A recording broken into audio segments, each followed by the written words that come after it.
As a somatic therapist, I spend a lot of time discovering sensations associated with my experiences throughout the day, such as an emotional experience or a satisfying experience or a unsatisfying experience. But when I think about desire and sensation, I can say that from a purely animal place, such as eating or having sex, that the sensations that create that desire are pretty obvious. I can feel them pretty easily.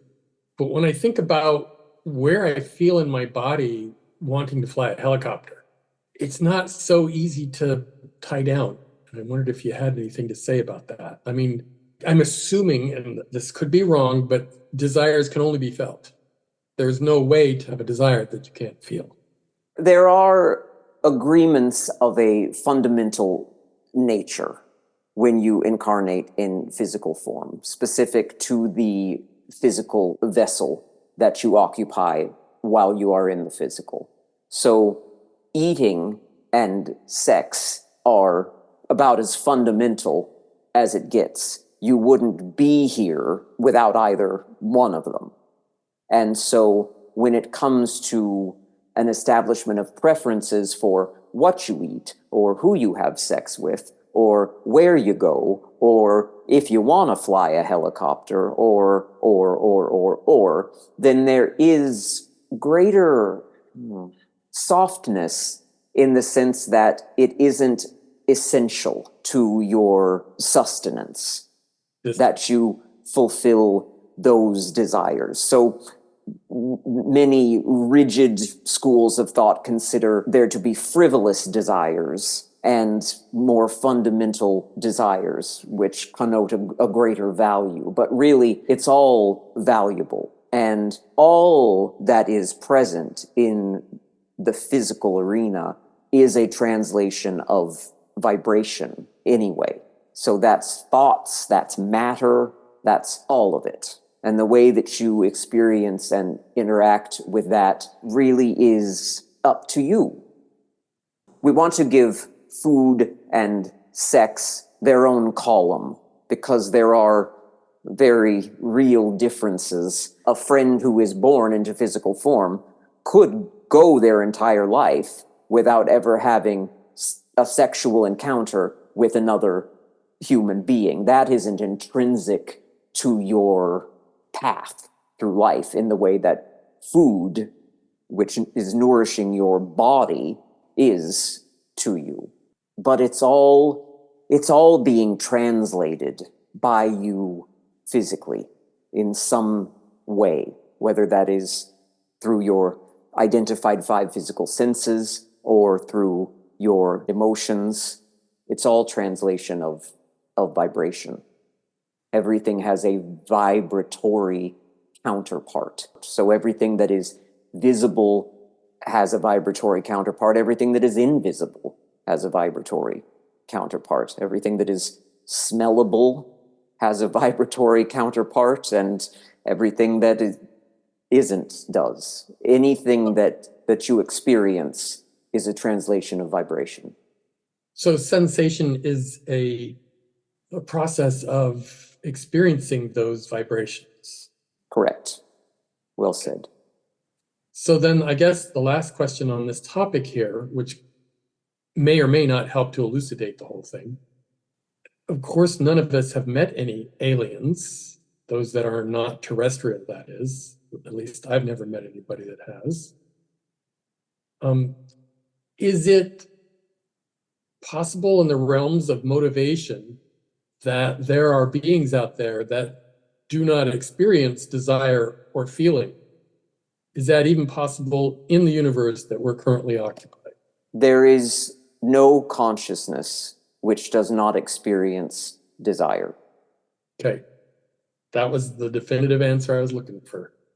But the range of desires is vast beyond the comprehension of any being on any materialized level of vibration.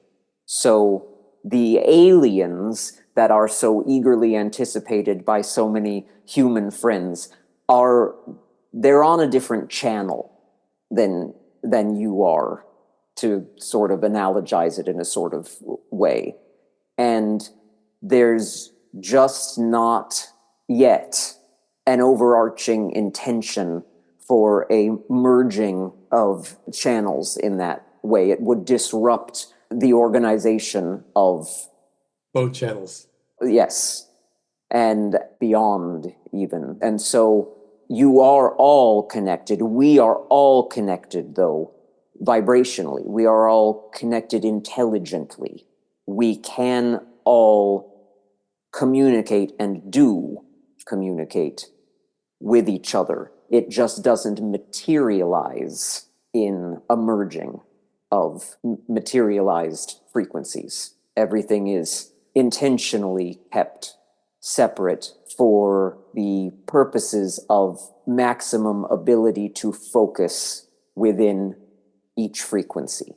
Sort of like the colors of the rainbow spectrum. There's no separation, there's no gap between the red and the orange, but there's a very definitive red right in the middle of the red spectrum that then blends its way into the orange. And by the time you get to the orange, if you mix them all up, you're just creating mud, basically.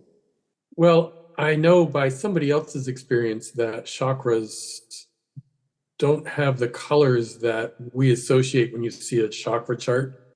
I'm guessing that either we are currently working on lessons or funness around a different set of chakras than whoever these other people on another channel are. Indeed. Or maybe different chakras, I don't know. And you're limiting yourselves quite a bit as human friends in ascribing chakras with equivalent colors because you're diminishing your awareness of how many chakras there are. Right. So there are far more chakras than you see on a poster of a yogi illuminated by rainbow orbs.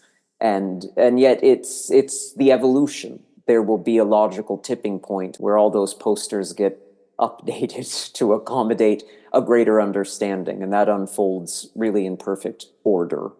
And there aren't even as many chakras, sort of energy centers, focus points of energy within a physical human body or any physical being as there are going to be eventually.